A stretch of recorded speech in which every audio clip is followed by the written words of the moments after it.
That moment, the feeling, the city, the organization, the owner, Andy Reid, Donovan McNabb, the whole thing. It was such a wonderful moment in my career, my life, my family. It was so much fun to be on that journey, to go to the Super Bowl.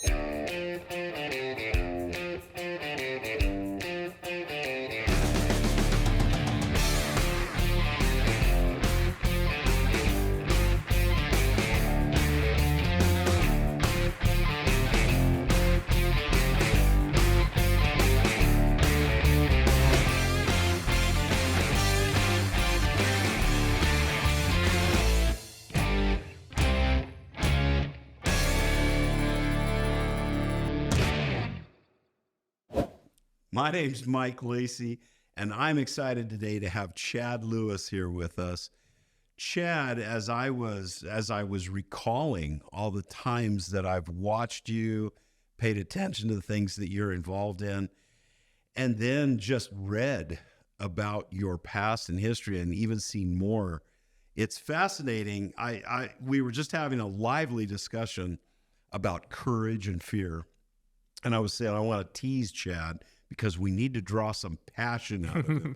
Here's a guy with a lot of passion. Chad, Thank you for being here with us. Yeah, thank you for having me. This is awesome. Anytime I get to talk to a former tight end, that's good. You know, I was going to say, I mean, not very few. I think probably everyone recognizes that the tight end is maybe the most athletic, well-rounded guy on the football field. Would you agree with me, Chad? Well, we're selfish guys, so we like that. I would say it's a beautiful fraternity at BYU. It's turned into something really special. And I was going to tease. I mean, the tight end is an interesting position. You know, first of all, not everybody knows why it's called tight end. So I'm going to ask you what your understanding of tight end is, and then we'll discuss what the nuances of the position are. But why is it called tight end relative to split end or wide receiver? You can't be fat and sloppy. You got to be tight. You got to be. I mean, you're tight to the interior lineman. Correct. You're an end of the line football player, which makes you an eligible receiver. Correct. So, in whether you're on or off the football, it doesn't matter. Offenses can use you as a blocker. They can use you as a receiver. They can use you as a decoy man. But for sure, it's a very athletic position, meaning you have to be athletic enough to block, which is, it's tough. But Chad, you have to be athletic enough to catch balls and run routes. That's right. We're going to get there. Who do you have to block as a tight end frequently? Mostly the defensive ends, sometimes the outside linebackers, sometimes interior linemen, you know, if you're doing a cutoff block. So you're mixing it up with the big guys. And who's the biggest, fastest, toughest guy on the defense? Well, in the pros, it was Michael Strahan. I had to see him twice a year with the Giants. He was a beast. So it's a defensive end, it's right? It's a defensive end. Yeah, and the tight end has to be big enough to hit that defensive end and hold him up. It's not easy. And when you get ragdolled, people laugh, and it's like, you come down here and try this. You're putting your manhood on the line every play, which is fine. We signed up for it. So I'm not crying about the duties of the job, the intensity of the job, and the risks of the job. Signed up for it. But you were going there, Chad, and Chad is 6'6". Your senior year, 250. You were playing at 250 pounds. But my heavens, I want to recall the first time I ever saw you play. Here I am, a past tight end for BYU, fullback and linebacker, and I was so impressed because tight ends are usually big and strong. They have to be fast. They have to be athletic to catch the ball. But here's one of our big and strong guys who catches a ball downfield and then hurdles a defensive back who's going for the low tackle. And I'm looking, I was always afraid how is a tight end, big, strong tight end, going to hurdle a guy? Look, I watched Clay Brown, Gordon Hudson, Chris Smith. I saw some of the best tight ends in the country playing at BYU. That's who I was watching growing up. And when I walked onto the football team, I also had a dream. Other than just making the team, I actually had a dream. It was my dream to jump over someone on a football field. I thought about it all the time. But it became your trademark. I was obsessed. It did become my trademark. It was cool. The first time it happened, I went bananas. We're playing UTEP. I think his name was Sam Rogers. Strong safety came to tackle me. I caught a ball from John Walsh across the middle, turned it up, and when he came to tackle me, I jumped over him. He did not touch me, and I went bananas. It was so fun. And Lavelle did not like it. You passed there, or did about you 10 yards later, I got pushed out of bounds, and I ran around the field. And later in the game, in the fourth quarter, coming the other way, I tried to jump over the same guy, and he caught me. That's when there was a picture taken, and it became like one of the National Athletic Picture of the Year. Really? So Mark Philbrook was the one that took that picture, and he titled it Bronco Rider, because I'm on top of this guy, and it looks like I'm riding a Bronco, and it's just a beautiful picture. Did you have the ball up here in one hand? I had the ball here and my arm up there, and it looked like I was riding a bull. You know, it was how cool. Beautiful picture. And I was so impressed. I mean, I'm up in the stands watching my team, and I'm seeing this fellow young tight end hurdle people. Yeah. It was amazing. And so then I read that you at Orem High School played football and ran track. So I assumed that you had to be a hurdler. Yeah. Tell us what you did in track. Well, it was high jump. Okay. Which, that's where the hops came from, and it was long jump, javelin, and discus. So field events guy. Grew into my body very late bloomer, even grew on my mission. As a junior in high school, I was 6'140". Wow. So not actually the tower of power. But now you're 6'6". Now I'm 6'6", 250. Wow. So very late bloomer. Athletic, grew up on a trampoline, playing all the sports, and really had a desire to jump over people. And Lavelle didn't like it. He asked me after that not to do it. I did it 2 games later against Ohio State, and on that jump, I jumped over Marlon Kerner, the defensive back, and I didn't see Lorenzo Stiles, the middle linebacker, come from the inside, and he popped me up in the air. I landed on my shoulder, separated my right shoulder. I scored a touchdown 2 plays later with my left hand. I was hurting the rest of the game, and after the game, Lavelle said, "Look, I've talked to you. Like, please don't do this anymore." So my entire sophomore year, I didn't jump over one person. And Coach French came to me in the middle of that year. We were sitting pregame at a table, and you know Coach French, and he's got a lot of personality. And he said, "Hey, last year you were making all sorts of plays. You were jumping over people, and this year, and he did something like that." And I was like, I wanted to fight him right then pregame. He wasn't a small man either. And I'm like, Coach doesn't want me to jump over anyone. I was so mad. And there was truth in what he said. I was having a good year. Itulu Mile and I were sharing tight end duties sophomore, junior, and senior year. And I thought about what he said. The conclusion that I came to was that when I am playing with my heart and soul, I'm jumping over people. So I went into my junior year with a promise to myself that I would jump over every person I could. Did you disclose that to Lavelle? No. Okay. I just let him know that I loved him. And he was cool with it. I didn't get hurt anymore, but I had some great jumps junior year, senior year. And then when I got to the pros, Andy Reid said that he loved it when I jumped over people. It didn't happen all the time, but it happened a few good times. And it definitely made a difference for the team. It brings energy. And it made a difference for the crowd. Definitely brings energy. And when you're playing with your heart and soul, that's the game of football. You can't play like a robot. You have to play with your heart and soul. I love it. And that was my way of contributing to the team and to the game. And as a fan, I loved it too. Yeah, it was fun. I was amazed. Come on. That was so fun. It was good. Thank you. Now, you played for Andy Reid. You talked about that. He was head coach at the Philadelphia Eagles, and you became a tight end there. Tell us about some of your experiences playing for Philly. There's no one in the coaching ranks more like Lavelle Edwards than Andy Reid. So I was with Andy his first season, his first 7 seasons at Philadelphia. And I got to witness a first ballot Hall of Famer become a first ballot Hall of Famer. So immediately as a first-year head coach, he demanded respect. He was tough.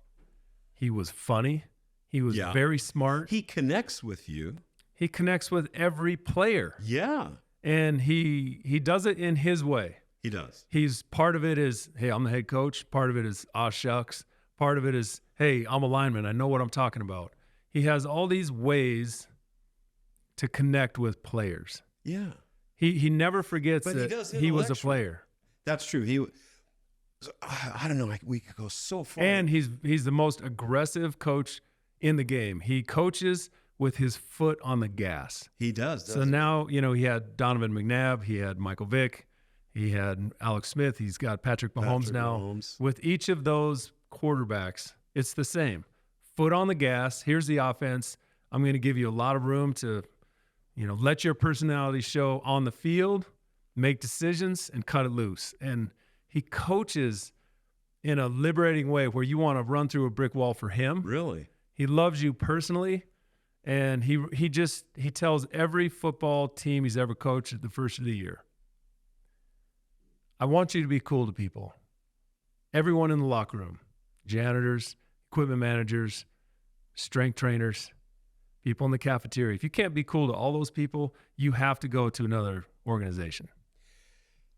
I was so impressed, and I'm favorably impressed with what happened with him this year. First of all, Andy Reid, to me, it feels like he took the best from Lavelle Edwards, but also from the Doug Scovilles, the Ted Tollners, and the Mike Holmgrens. Correct. He's very smart. He is. He understands football inside and out. And he can call plays still, so he's still calling plays. I know. He's in his mid-60s, and he's calling plays in the NFL. For the most cutting-edge quarterback. Like he's Patrick Mahomes. He's right there intellectually. And you can see him connecting intellectually and emotionally. he's and the best. A Gen Z, I don't know, Patrick Mahomes must be a millennial or a Gen Z. I don't know. All I know is he's young and flexible. And he works his butt off. He's really good. He connects with Andy Reid, who's my age, and I love that. But here's my question. Andy he's not pompous. He has a bunch of pride, meaning he wants to do it the best job he can. Right. But he doesn't have so much self-pride that he thinks he's above everyone. He works with everyone. He loves everyone. He's tough when he needs to be. He's definitely a leader. He's not a patsy. He's not getting walked on by anyone. But he does it in a real inviting, encouraging, inspiring way. Where he takes after Lavelle Edwards, in my opinion, is his ego or lack thereof. We all have egos. We all want to accomplish. But just like Lavelle Edwards, it feels to me like Andy is willing to share the limelight with anybody. Listen to him after every game. This is what he'll say after a loss. Hey, this is on me. Let me have it. I deserve it. I'll get with my team. We'll get it right. This is what he says after a win. My guys are amazing. It's all on them. Yeah. And he will never and you know what? He means it too. I think his team he means it. His team realizes he's not just blowing smoke. Ask him today why he's a Super Bowl champ, and he will tell you because he's got great players. Yeah. And great staff and great organization. Let's touch on something a little touchy then, because we have a fellow tight end who is dating Taylor Swift, Travis Kelce, one of the best in the game. And during that game, we all know the emotions and sometimes the selfishness that we have as players. And so we all remember that little incident on the sideline during the Super Bowl. What were your feelings? Here's Andy Reid getting bumped by his tight end and kind of screamed at. I felt that Andy handled it really well, because here's an athlete venting. But what am I missing there? I wouldn't say he handled it well. He handled it magnificently. Thank you. You could not handle that time of the game, pressure of the game, person. You couldn't handle that any better. True. I didn't see it live. I was at the game supporting my son-in-law, who was a tight end, and Travis has been so cool to Matt Bushman. I love Travis because of that. And he seems like a well-rounded guy. Yeah, he's a wild dude. Like, don't expect that he's your neighbor next door. Travis is a wild man. Okay. But he's got a beautiful heart. Yeah. He's got a big, giant, kind heart. I love him. So I was getting texts during the game, and people showed me the video, and so I just laughed. I said, I can't wait to talk to Andy after the game. That was my first question. Bro, talk to me about Travis. And he started laughing. He said, "Oh, that son of a gun." He came up and he surprised me. You know, he was yelling. He was pumped. The reason he was pumped is they ran a play on the 10-yard line. The result was a fumble. Turned the ball over on the 10. Remember. Well, Travis wanted to run the play they'd run in practice that went to him. He's like, "If you want to score a touchdown, throw it to me. Do that play." And so he was excited. And when he bumped into Andy, Andy said, and I was embarrassed because I've had my knees operated on. My one leg's shorter. I'm kind of stumbling around like a grandpa. And he said, "What people don't know is I'm usually the one surprising him on the sideline. I'll go up to him and I'll bump him in the ribs and I'll say, 'Come on, I need you right now.'" And they have a great relationship. So I would say the reason Andy handled that so magnificently in the moment is because he had a genuine, to-the-core relationship with Travis.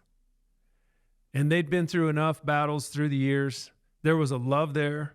Even though he was startled and surprised, most people's pride, coaching pride, He'd jump national up and TV, yell at him. yeah, they'd be like, "Don't you talk to me, don't do it." You know, he just handled it. That was pure Andy Reid. Yeah. That moment will actually go down as one of Andy Reid's finest moments I love it. because he didn't buckle. He didn't wilt in the pressure of a Super Bowl moment. He made the most of it. He was able to talk to Travis and get him focused to win a championship. That's magnificent stuff. Talk to any head football coach in the NFL, and they'll all just kind of shake their head and be like, "Wow, hats off. I love that. Amazing." Isn't it almost like you have 7 children, Chad? 7 kids. How old are they? What ranges? 27 down to twin boys that are 15. Phenomenal. Yeah. So 2 girls, 5 boys. I love my kids. I just want to be a better dad. I love spending time with them. I love seeing them. I love seeing them grow. Certainly not perfect, you know, but I love being a dad, a father. Your children are perfect. Their dad may they're not. cool. That's right. But no, I was going to go there because Andy, the way he handled Travis Kelce, it reminds me of parenting, you know, because as a parent, at least it felt like to me that every single child was unique and different and had different. So pick your battles. You have to pick your battle and know how to fight the battles and know how to like communicate, child. right? That's right. I was lucky because I got a scholarship to come to the school that I wanted to come to. Yeah. To play football. Some people won't be aware. They've heard the term walk-on, but what is a walk-on?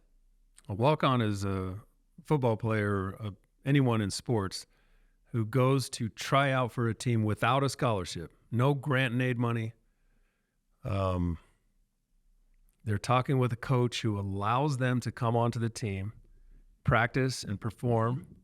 And if they can make it, meaning if they're good enough to make the team, you make the team. Even once you make the team, that doesn't mean that you get a scholarship. Right. You get a scholarship when the school or the team has an available scholarship. They've already given their scholarship to the people they've recruited. Right.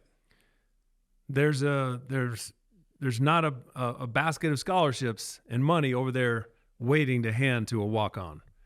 That only happens when you've proven yourself, when they have a spot, and you're hoping and praying as a walk-on that those things come together in your favor, that you've made the team, you've earned their respect, and they have one available. Did you feel like a second-class citizen ever? I never felt like a second-class citizen. I definitely felt like a walk-on. And I just think as a walk-on, it's an advantage. The reason it's an advantage is because you are out there paying for your school, paying for your life, your books, your rent. You are. Maybe you have rich parents. I didn't. I was paying for my own school. Wow. I was living in my parents' home. I love them. I got the greatest parents in the world. They were definitely super supportive of me in this endeavor. And I wanted very badly to make the team, to play. I also wanted very badly to get a scholarship. That is the only way I would have been able to continue to play football. And those things worked for me. The timing worked. I definitely prayed my guts out to even know if I should walk on. I knew how difficult it was going to be. My brother Mike played football at Utah. He was encouraging me to walk on. My mission companion, Larry Harmer, who played at BYU with me, he was the one who was encouraging me every day in Taiwan. And then when it came right down to it, he was the one, Larry Harmer said, I want you to pray about it. If you pray about walking on and make your own decision, I'll never bug you again. And it was such an intense conversation between us as former companions. This is while you're on your mission? No, this is once I was home at school, and he kept saying, hey, have you talked to the coaches yet? Have you talked to the coaches yet? What position did Larry play? Defensive line. Okay. From Olympus High School. He was an All-American in high school. But you were friends in your mission. Correct. Okay, so for 2 years, he was saying, bro, you need to come walk on. Let's play. I love it. And so we talked about it. We dreamed about it. And when I came home, that was the plan, was, get up enough courage, go talk to the coaches. And so he would say, have you talked to the coaches yet? Like he's in the program. I will. And finally he got real mad at me and he said, hey, I love it. I've talked to you a million times. So we owe a debt of gratitude to Larry Harmer. Big time. Who got you on our team. I've told him that my whole life. Like, where would I be without him confronting me, asking me to pray, to pierce heaven and pray about that decision. He knew how big that decision was. We didn't take that lightly. No. You have to go from zero to hero with a ton of effort. And so I took a week and a half, prayed my guts out. Like everything in my life depended on it.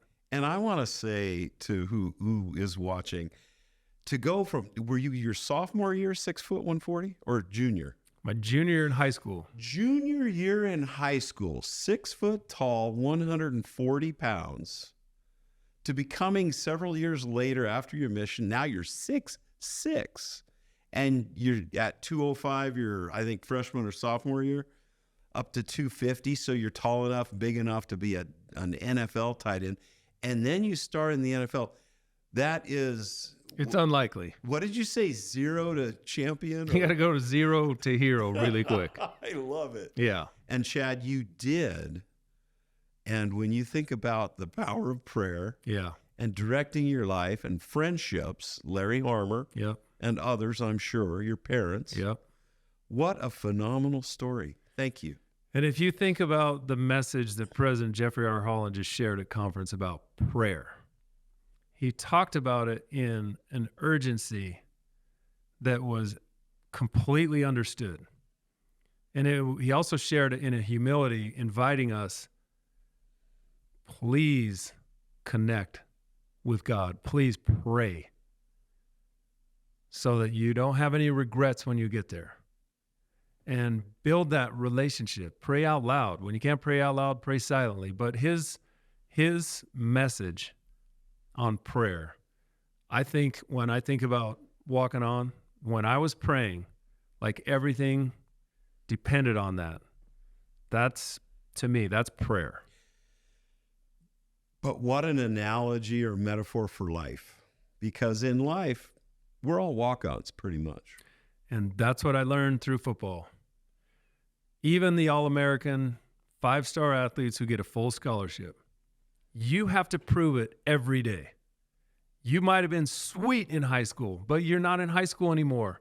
You're at a different place. You got to prove it today. It's very hard. I get it, but you got to do it. But then you have a career after the NFL or your college career. Well, I found out very quickly that to go into the NFL, I was not drafted. I was an undrafted free agent. Wow. What did that mean? It meant that I was walking on all over again. But I had just done it. And I had just seen how God and others helped me in that process, which gave me confidence that I could do it. Well, it turns out that all of life is walking on. Whatever venture you do, like even if you come into something much ballyhooed, you still got to earn it.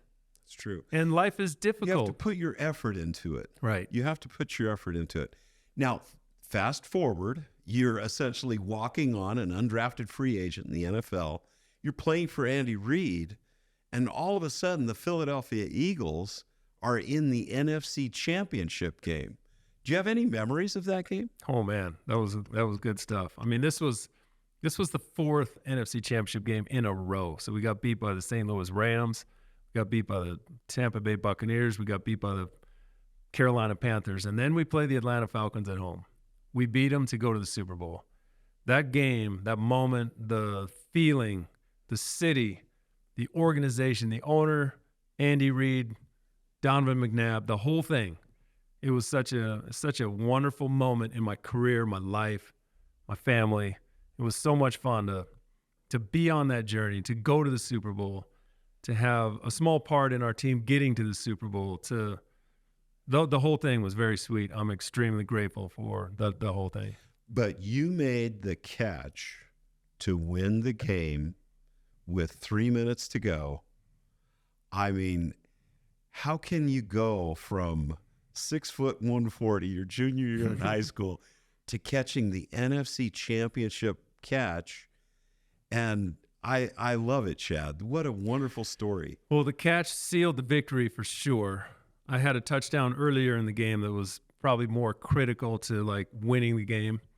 But those 2 touchdowns, my involvement in the game, us winning the game, I can't even describe the feeling of, since a little kid, wanting to go to the Super Bowl and dreaming and imagining to actually like be standing on the field knowing that we, Amazing. our team, like all of us who've worked so hard, so many ups and downs, injuries, successes, failures, we are going to Jacksonville to the Super Bowl. That was a moment. But there was a little bit of bittersweet for you. Tell us what happened. Catching the touchdown pass, there's 3 minutes left.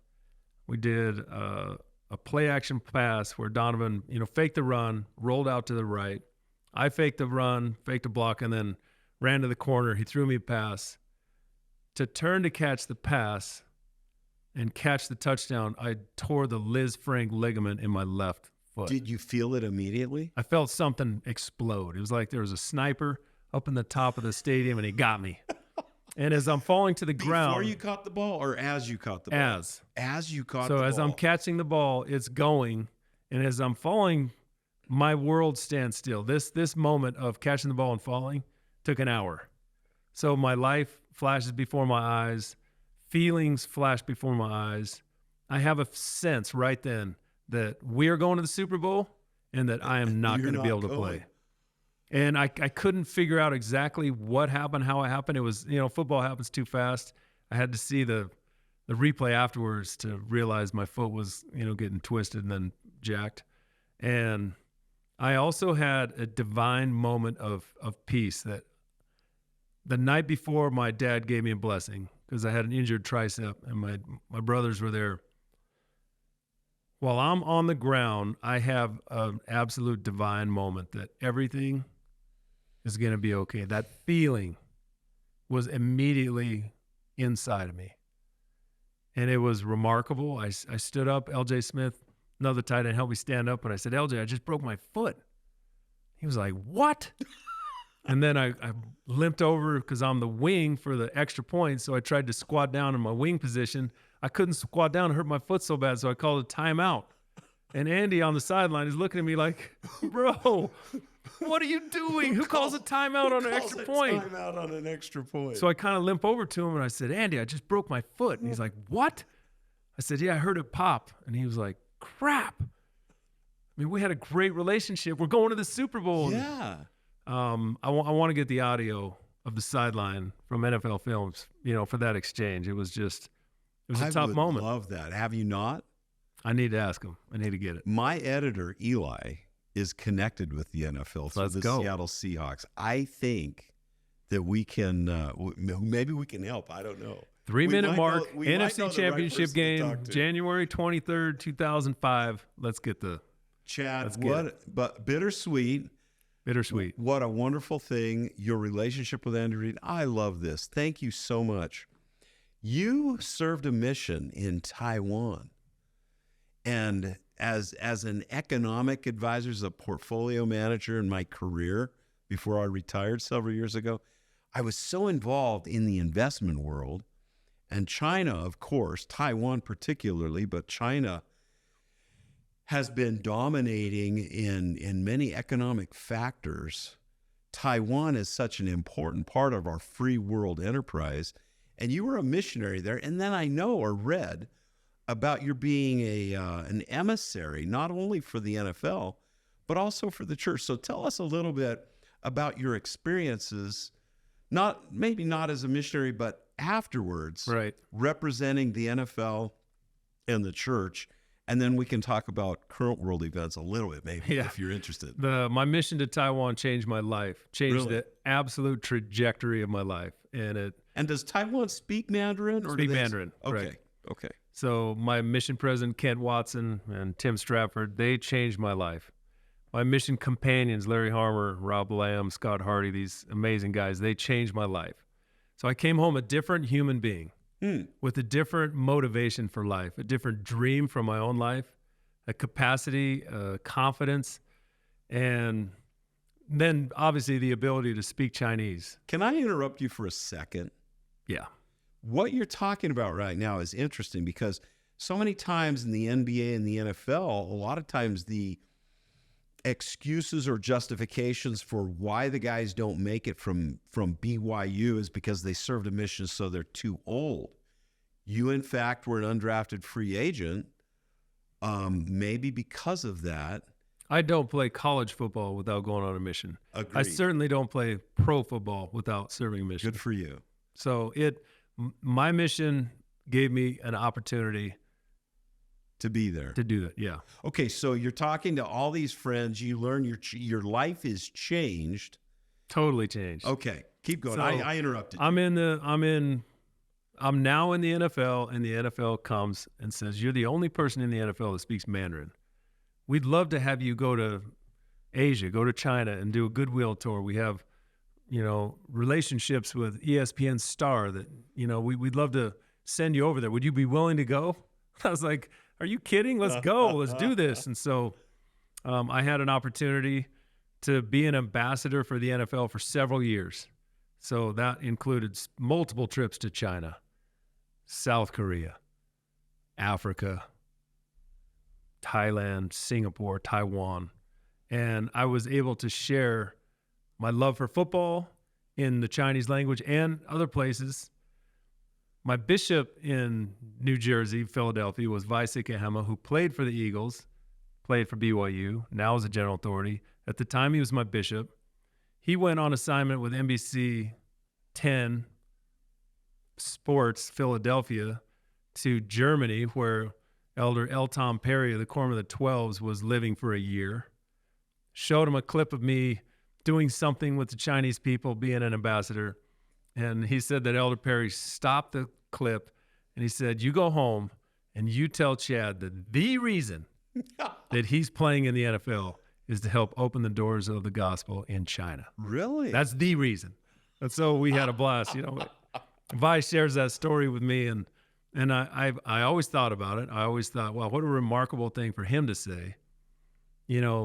That kind of stuff only happens in the Lord's timing, but to be a tiny microscopic piece of the Lord building his kingdom through football, through missionary, through language. I just said, whatever it takes, let's go. I love that. Thank you. Yeah. And so I remember, I think in the church news or other avenues that you were attending, I don't know if it was a dance festival or things in China. And it felt like from the reading, from what the writers were saying, that you were really connecting the church with the leaders of China. Was that Taiwan or mainland? You know what? All of my efforts were just minuscule to there's so many people who are working in China who are former missionaries who are now heads of insurance companies, law firms. It's just amazing, the talent, the people, and they do a great job working with the rules in China. And there's a lot of rules and restrictions to holding church meetings in China. They abide by those. They don't try and jump around them or sneak around them. And I have a brother-in-law sneaking. I have a brother-in-law who lives in Wuhan, and he's married to a Chinese national. Okay. So we're very familiar with the rules and the regulations and the attempt at controlling religious. The church is thrilled that we can have normal relations religious relations in China. You bet. That we can hold church meetings. And they're a little separate. Expats have church. Separate. And it's completely separate from China nationals. And that's fine. Like, if we can do that, great. And the great thing about the church is they're never going to be sneaking around trying to do something nefarious or, bootlegging scriptures around. They're just like, hey, well, if you're going to let us do it, we're happy to do it. Thank you. And very respectful. I love the prophets. I love the church. I love how the Lord conducts his business. And brother Chad Lewis is actually now President Chad Lewis in Orem, which stake? The Orem Hillcrest stake. The Orem Hillcrest stake. All around the University Mall area. And I said, this has to be impossible because Chad is an ex-tight end. And tight ends are known for being brutal and tough. And, he has to be way too tough to be a stake president. All that is true. I'm kidding. For a guy who has the finesse to catch those passes, to hurdle strong safeties who are trying to tackle you at the knees, you have so much capacity. We love that you've done so much. What final thoughts do you have for us, Chad? Here's my final thoughts. My twin boys had surgery on their knees yesterday. They're a little knock-kneed, so they have a surgery that can actually help straighten the knees as they finish growing. It's a miracle. And they're 15. 15. So what group? Ninth grade. School, ninth grade. Okay. So they're 6 foot 130. Correct. My older son, they're 6'2" and 6'1", but they're about 130. My older son Jeff just finished his mission in the Philippines. Halfway through his mission, he deals with a parasite for 7 months. He goes on his mission as 6'6", 300. He loses 65 pounds. He has to come home for 2.5 months in the middle of his mission.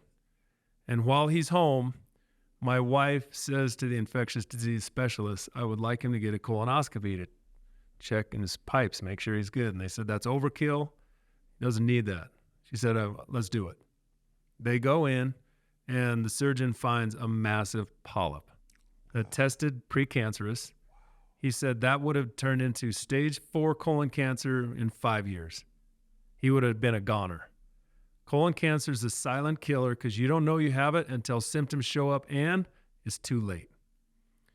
So he was miraculously saved from colon cancer. The Lord sent him to the Philippines where he could get this amoeba, and at 19 years old, get a colonoscopy that would save his life.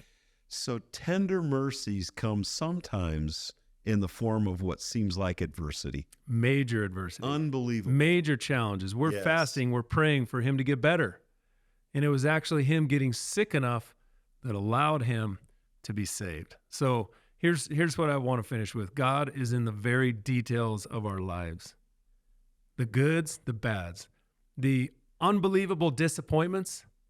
He's there to help us not be victims.